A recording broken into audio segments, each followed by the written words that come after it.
All right, welcome to Tim Talk.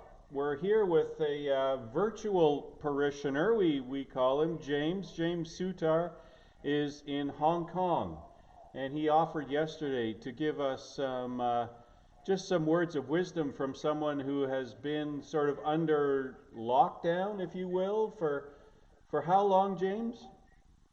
So I guess we started toward the end of January, and they closed schools at the end of January. So and to say lockdown, that might be a bit extreme. We've been under extreme social distancing protocols since then. Okay, so what the extreme we're so from my point of view, we're this is day two of sort of heavier measures regarding the coronavirus. So what for you, what has that meant? The social distancing and how does that sort of play out in your life?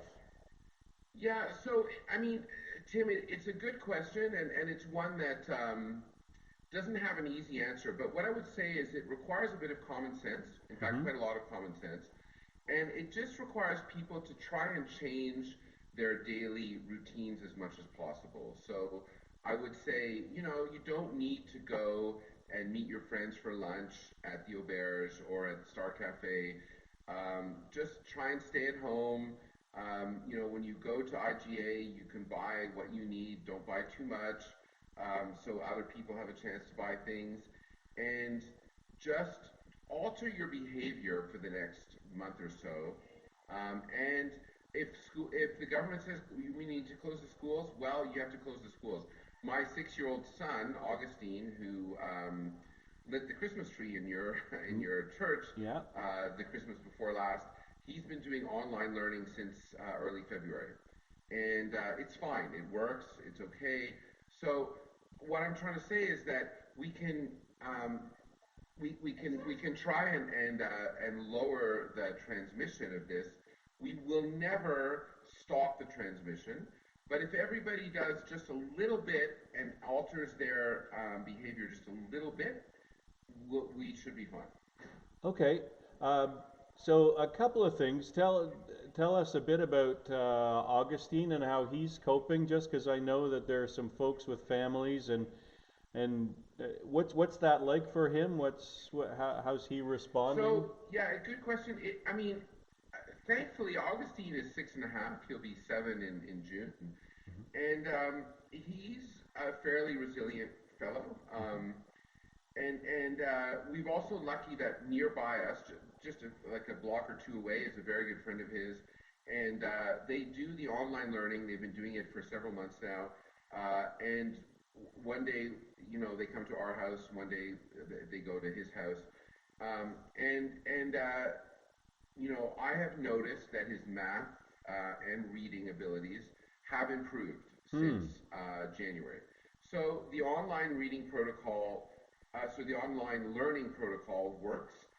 It's not perfect, but it's better than nothing, and we should all try to embrace it. And I think, again, my experience, and I was here in 2003 during SARS as well, which was a big disruption. But my experience is that we have something that we're not used to. It's different, and we shouldn't go, well, it's not what we're normally used to. We should go, well, this is unprecedented times and unprecedented situation, and let's roll with it and Yep. see how it goes. And in fact, I think people would be surprised how well their kids can do on the online learning platform. Not perfect, not ideal, but actually their learning will go up, and embrace it. Hmm. Okay. Great. What just you mentioned a little bit before IGA and the Star Cafe and all of those things. I should mention that your family has property here it's on Robinson Bay, Yes, and so that's correct. you're locals. I mean, you. And we do, and we're listen. Our family has been, a Brome Lake resident since the 1940s, Hmm. and so while I live in Hong Kong now, I come back as much as I can, so yeah, so I like to consider myself a kind of far-flung local, if you will. Um, and I've experienced, when you come to the issue of people buying things from shops, etc. I'm still trying to figure this out myself, because what I'll tell you, the experience we had in Hong Kong is that there was a run on toilet paper and other things. Rice, as you may imagine, in Hong Kong, rice is a staple here, Mhm. and the shelves in most supermarkets were cleared of all of those things. So rice, toilet paper, for some bizarre reason, and the reason they were cleared is that the supply chain cannot handle massive demand. Um, there are plenty of supplies in Hong Kong, as in Canada, as we learned here. After a week of everybody panicking, the supermarkets were able to restock completely, but they weren't able to restock on the same day because they'd never seen that kind of buying before. So all I would say to people over there is, please buy what you need. You will not be put in a situation anytime soon where you won't be able to get basic staples. So, you know, I think where Hong Kong has done well is that we've come together as a community. We're looking out for each other, not for ourselves. And while there was a momentary lapse of people going out and buying toilet paper and the rest of it, at the end of the day, what we realized is that if we just do what we need for ourselves and we help our neighbors, we're going to be much better than if it's every man for himself and every man or woman for him or herself. So I would urge everyone over there, please try and use some common sense. There is no lack of toilet paper or rice or pasta or bread or anything else. But if everybody buys 10 times what they normally buy, for sure the supermarket can't cope with it. That's good. We're hearing that, and yet we're also experiencing people, going out. We saw the other day, even just this morning, I guess, people selling boxes of toilet paper, even single rolls for like $50, and trying to sort of take advantage, I guess, of the neighbors. So it's, I guess it's early days. We're trying to figure it out. It also strikes me that, so much of our TV now is sort of fear laden, not just the news, but, the Walking Dead. I think we're all maybe expecting the zombie apocalypse, or, we're trying to figure out how to live in a world that's Yeah, really a and lot for different. sure, Tim, look, this is a new disease. We Hmm. scientists and doctors and the best minds in the medical world do not know all the facts about this, okay? Hmm. So you can read things that it only X% of people will get seriously infected, et cetera, et cetera.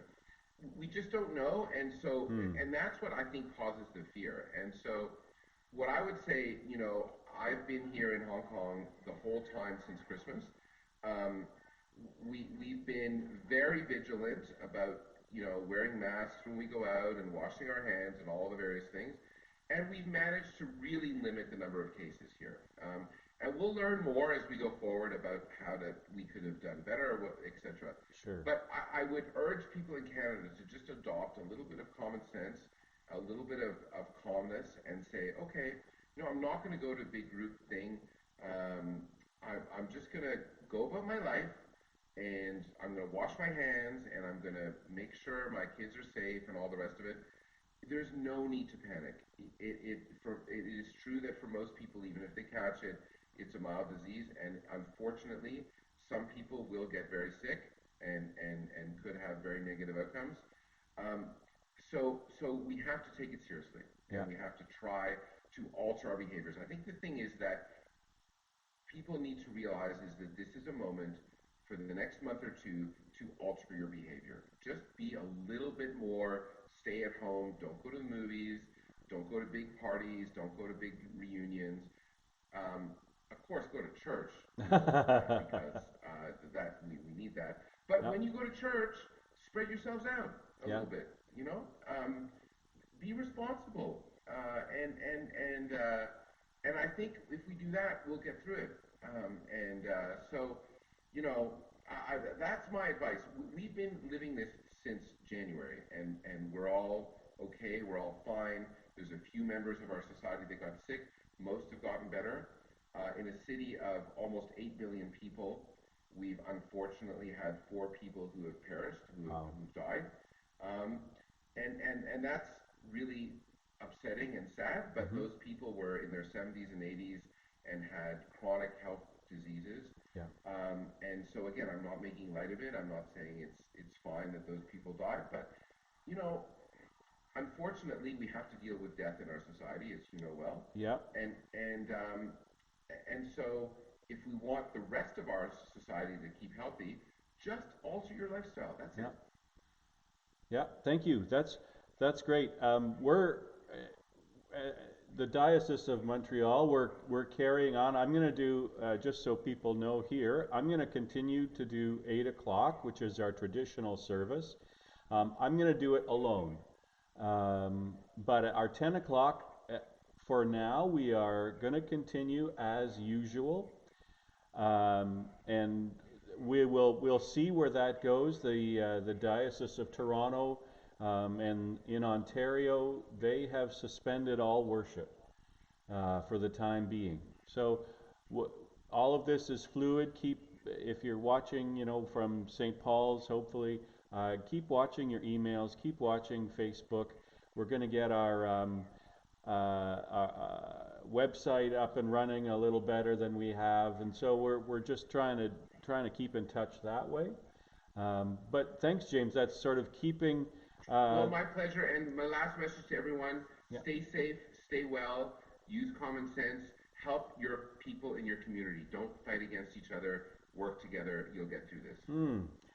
That's great. I'm just going to turn off the live stream now, and then maybe we can chat a little more. But thanks everybody for watching, and thank you, James, for this was James' idea. He said we should do a Tim Talk and talk about See you this. soon, guys. And thanks a lot, James. All right, we're off. Okay. I hope.